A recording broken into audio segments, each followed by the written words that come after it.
Finish them!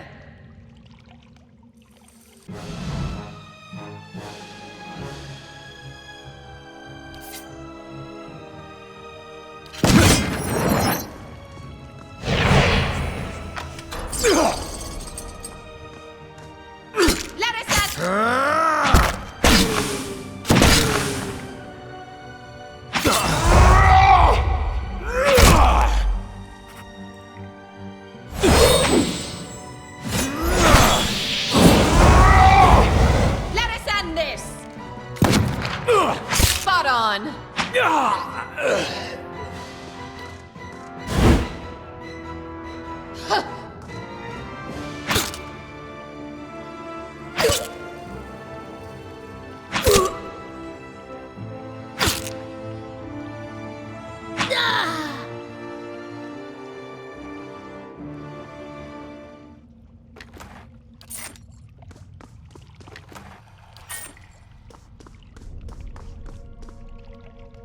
To whispers and shadows.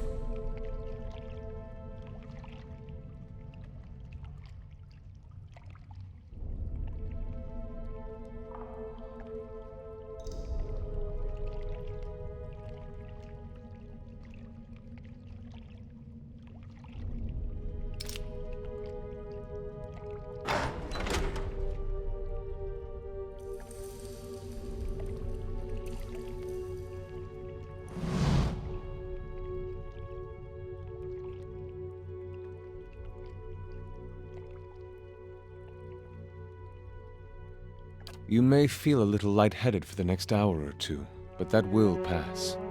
Have a meal and get some sleep when you return to town. The transfusion.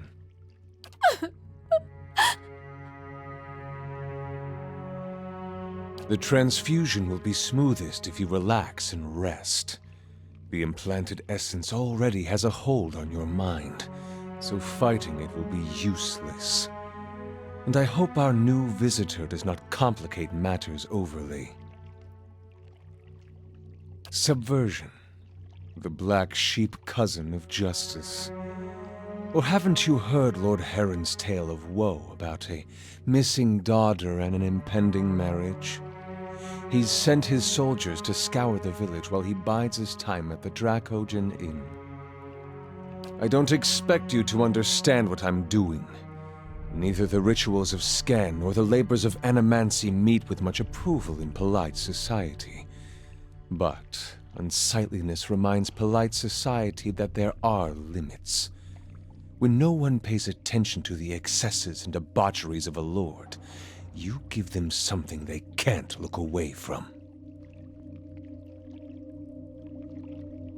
Decency's a funny thing. Most people have just enough of it to turn their noses up at something distasteful, but not enough to get their own hands dirty fixing it. Lord Heron's been telling everyone she's his daughter. He brought her all the way out here just to avoid anyone who might know differently. She's his niece, and she's carrying his child.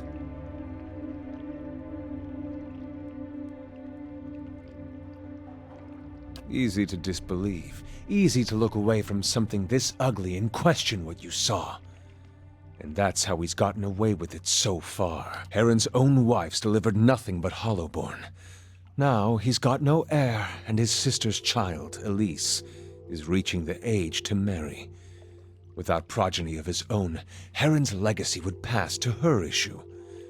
So, he found a way to continue his own noble line. By putting his child in this girl, his own niece. And yet no one did. Not that innkeeper who wasn't above taking his lordship's coin. Not Heron's attendants who must have known. Not even his wife, the poor girl's aunt. Depravity like this doesn't happen, but that people allow it. This is the truth that decent folk don't want to see. Sometimes you need excess to fight men like Heron. This isn't just about Heron or the girl. It's about the corrupting influences of power and wealth. How people of privilege, people like Heron, are so often insulated from the consequences of their actions. The charged essence of dozens of maltreated slaves and underlings is already taking root in her mind. Once it's established, it'll drive her to murder her uncle, her aunt, and anyone foolish enough to get in her way. People won't be able to look away from Heron's sins then. I do not wish